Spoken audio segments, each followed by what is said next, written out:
Hello students, myself Rakesh Misra. This is part third video of revision of MCQs from biomolecules.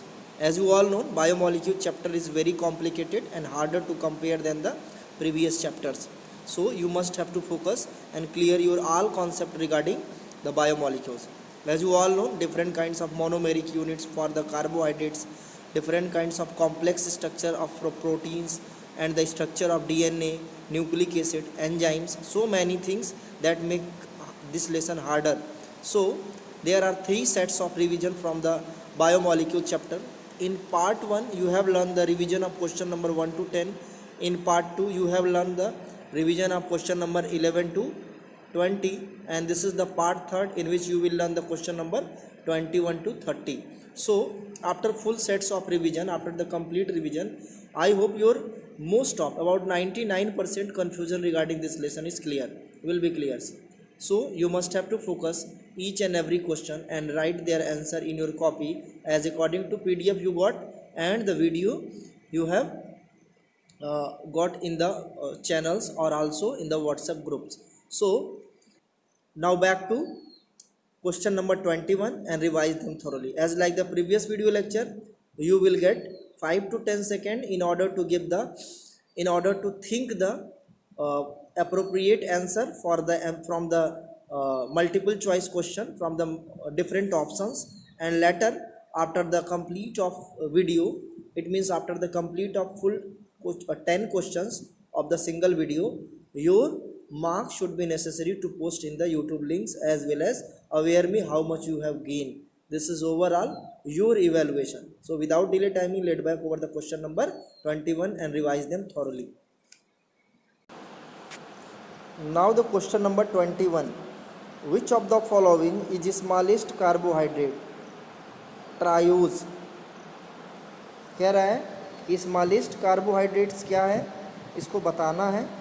ठीक है, यहाँ पे triose word extra दे दिया है. Smallest carbohydrate को फाइंड आउट करना है. ऑप्शन ए क्या है? राइबोस. ऑप्शन बी क्या है? ग्लूकोज. ऑप्शन सी क्या है? ग्लिसरल्डिहाइड. एंड ऑप्शन डी क्या है? Dihydroxy acetone, dihydroxy acetone.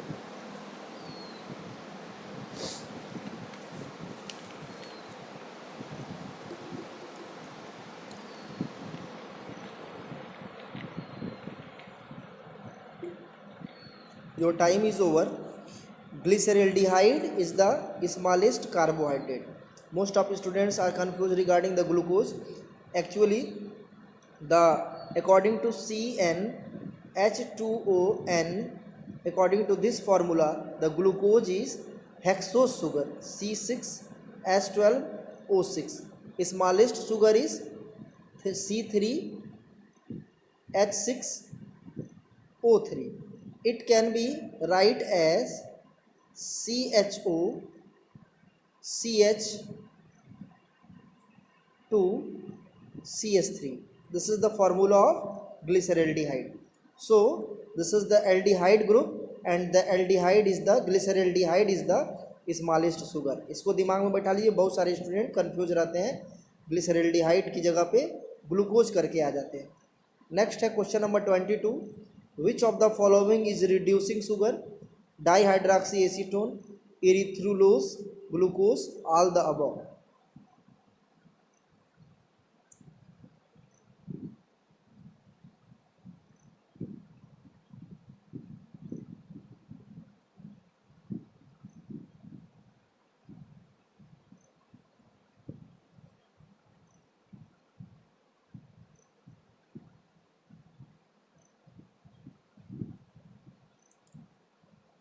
Your time is over. The answer is glucose. Glucose is reducing sugar. Reducing sugar क्या होता है बेटा? एक्चुअल में शुगर सॉल्यूशन में, कोई भी शुगर सॉल्यूशन है, इसमें आप आएंगे एग्जामिनेशन के बाद फिजिकल क्लास में तो आपको बताया जाएगा कि कुछ ऐसे केमिकल्स है, जैसे बेनेडिक्ट हुआ, ब्लू कलर का बेनेडिक्ट होता है. इसको डालने पे ये अंदर का जो मटेरियल है वो रेड कलर का हो जाता है, रेड कलर का. तो समझिए sugar reducing, otherwise non reducing है. बाकी डिहाइड्रोक्सी एसीटोन, इरिथ्रोलोज, ऑल दबाव नहीं, सिर्फ ग्लूकोज जो है रेड कलर का हमको कलर देता है. किसके साथ बॉईल करने पे? बेनेडिक्ट के साथ या फिर Fehling A and Fehling B करके दो केमिकल्स हैं। इसके साथ जो है ग्लूकोज क्या रेड कलर का पिगमेंट देता है, रेड कलर देता है, ठीक है ना, टेस्ट ट्यूब में ही। चलो आते हैं, ऐसे शुगर को क्या बोलते हैं? ऐसे शुगर को बोलते हैं हम लोग रिड्यूसिंग शुगर, और बाकी शुगर जो रेड कलर नहीं देता उसको नॉन रिड्यूसिंग बोलते हैं। क्वेश्चन नंबर 23 पे आ गए हम लोग। Name the simplest amino acid. Option A alanine, tyrosine, एस्पेराजिन, glycine.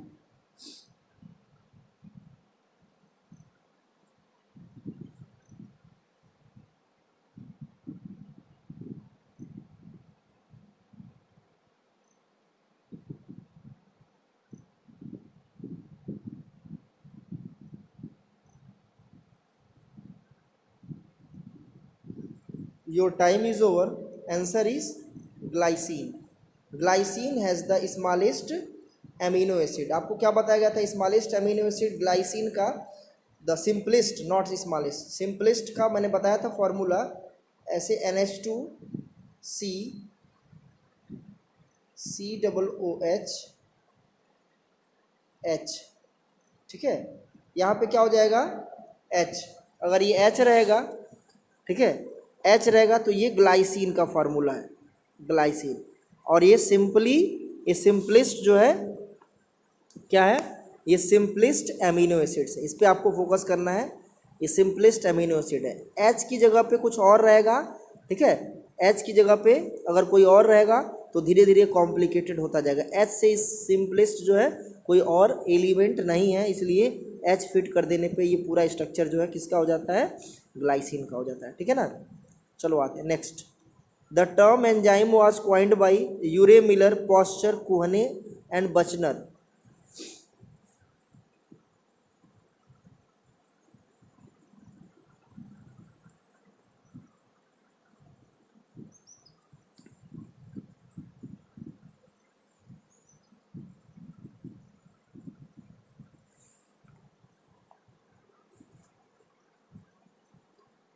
Your time is over. The correct answer is Kuhne, ठीक है। एंजाइम से रिलेटेड वीडियो चैनल्स पे पड़े होंगे, उसको आप वहाँ से देख के आंसर यहाँ से पढ़ सकते हैं, लिख सकते हैं। कुहने ने एंजाइम को टर्म क्यों दिया था? बोला था कि इन मीन्स क्या होता है? Inside, inside. और जाइमा का मतलब क्या बोला था? ईस्ट। एक्चुअल में फर्स्ट एंजाइम जो जाइमा है, जाइमोज एंजाइम, ये ईस्ट से ही एक्सट्रैक्ट किया गया था, और ये ईस्ट के अंदर ही होता है, इसलिए इसको इंजाइम बोला गया। In means inside and zyma means yeast, ठीक है। बाकी यूरे मिलर, इसका कंट्रीब्यूशन अलग है। हेराल्ड यूरे और स्टैनले मिलर ये सब इवोल्यूशन से आते हैं। पॉस्चर सो आप जानते ही हैं, माइक्रोबायोलॉजिस्ट हैं। चलो आते हैं क्वेश्चन नंबर 25 पे। Haemoglobin has primary structure, secondary, tertiary and quaternary structure.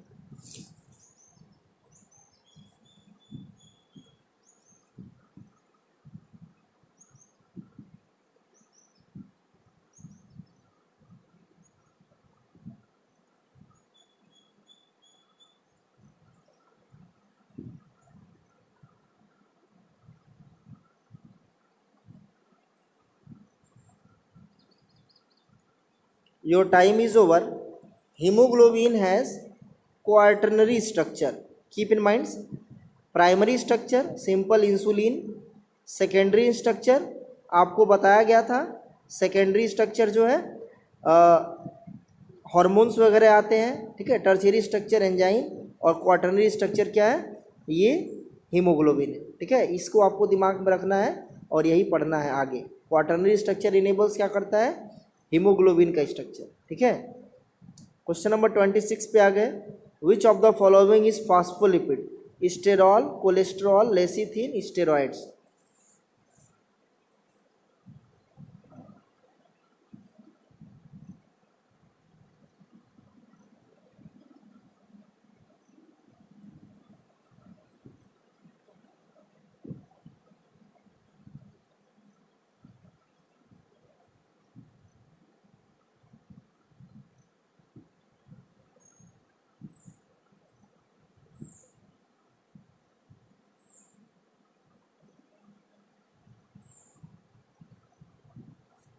Your time is over.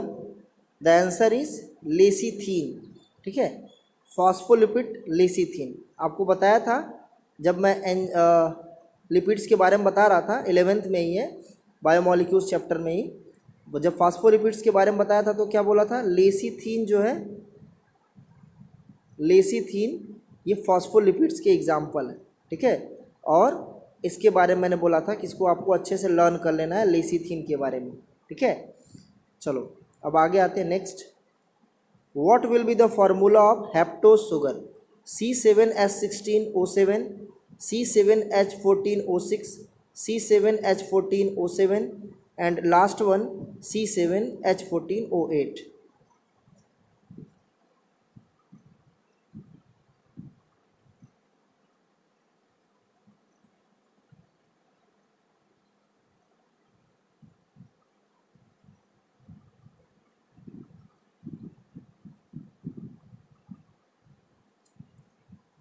Your time is over.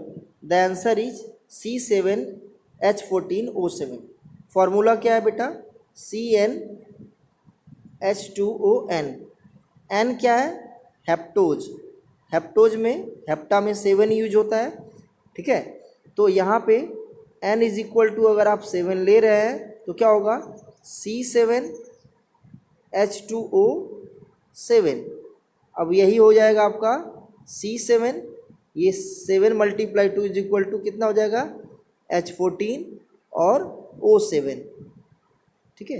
According to option C, the heptose formula of heptose sugar is C7H14O7, जो सिर्फ जो है heptose sugar जो सिर्फ option C में ही है, बाकी नहीं है, ठीक है ना।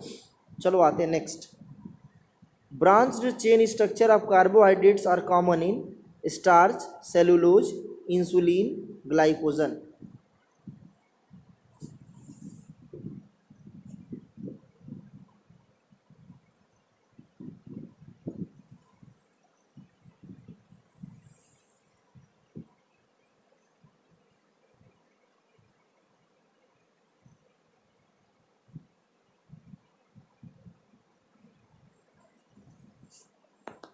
Your time is over. Glycogen is the exact answer of branch chain carbohydrate, ठीक है। ब्रांच चेन कार्बोहाइड्रेट में मैंने बताया था, जैसे क्वाइल्ड स्ट्रक्चर है, इस तरह से है, तो ये क्या हो जाएगा, ये आपका हो जाएगा इंसुलिन, ठीक है। सेलुलोज का स्ट्रक्चर बिल्कुल फ्लैट होता है, स्टार्च इस तरह से होते हैं। तो आपको बस यही जानना है, लिसन, सब लोग ध्यान सुनेंगे। ग्लाइकोजन का जो स्ट्रक्चर होता है ब्रांच होता है, इस तरह से उसमें ब्रांचिंग होती है, ठीक है, चेन में ब्रांचिंग होती है। और इसका फुल स्ट्रक्चर वीडियो में आपको मिल जाएगा, चैनल्स पे वीडियो डिस्क्रिप्शन में अवेलेबल है। अगर आप कमेंट बॉक्स में लिखते हैं sir provide me the structure of branch chain of carbohydrates, then I will also provide you. तो अगर ये आपका आंसर सही है तो 1 मार्क्स ऐड कर लीजिए, otherwise 0 marks. Question number 29, activity of succinate dehydrogenase is inhibited by glycolate pyruvate, और आगे का ऑप्शन क्या है, मैलोनेट एंड फास्फोग्लाइकोलेट। कह रहा है कि सक्सिनेट डिहाइड्रोजिनेज की एक्टिविटी को कौन इनहिबिट करता है, ग्लाइकोलेट पायरुवेट, और आगे ऑप्शन है मैलोनेट और डी ऑप्शन है फास्फोग्लाइकोलेट। ये चारों ऑप्शन में से आपको सही आंसर पिक करना है।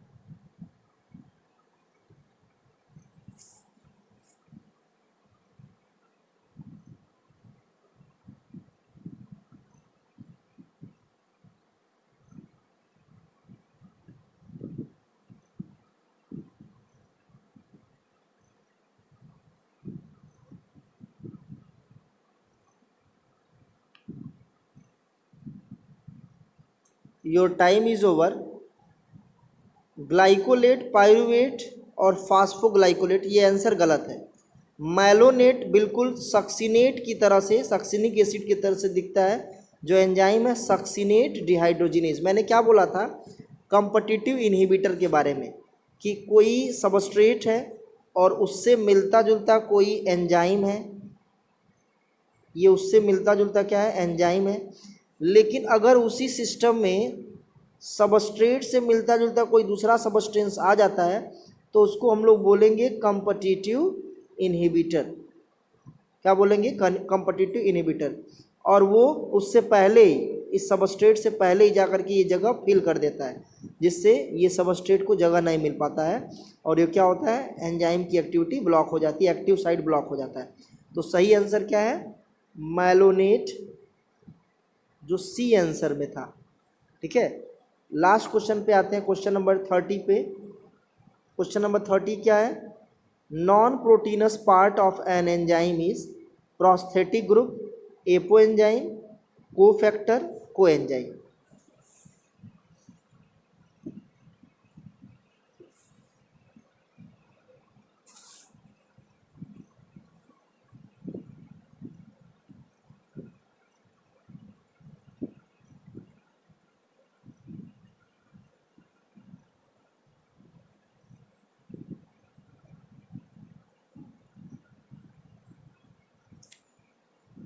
Your time is over.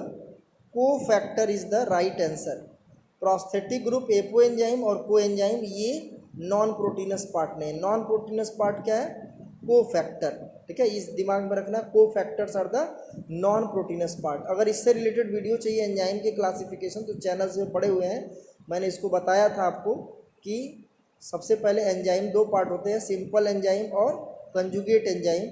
Conjugate में जो प्रोटीनस पार्ट होता है उसको बोलते हैं हम लोग एपो एंजाइम, और जो नॉन प्रोटीनस पार्ट होता है वो क्या होता है? कोफैक्टर। ठीक है, दोनों को मिला करके क्या बोलते हैं हम लोग? Holo enzyme. तो ये कोफैक्टर नॉन प्रोटीनस पार्ट होता है। इसी में को एंजाइम, प्रोस्थेटिक ग्रुप और आपका मेटेलिक आयंस होते हैं। तो ये हमारा पूरा पूरा क्लासिफिकेशन था, वीडियो लेक्चर में मिला पड़ा होगा। ठीक है, आई होप आपके सारे आंसर ख़त्म हो गए हैं और आपने अच्छे मार्क्स गेन किए हैं। अगर आपके मार्क्स जोड़ने पे 7, 8, 9, 10 आ रहे हैं तो आप जीनियस हैं। अदरवाइज़ आप खुद प्रिडिक्ट कर लीजिए 6, 5 के लिए बेटर है, और 4 बिलो या 4 के से अंदर है या 4 को इंक्लूड कर दे रहे हैं तो थोड़ा सा आपको मेहनत करने की ज़रूरत है। For this video you must have to revise yourself and you must have to write each and every questions along with their answer in your copy. Thank you.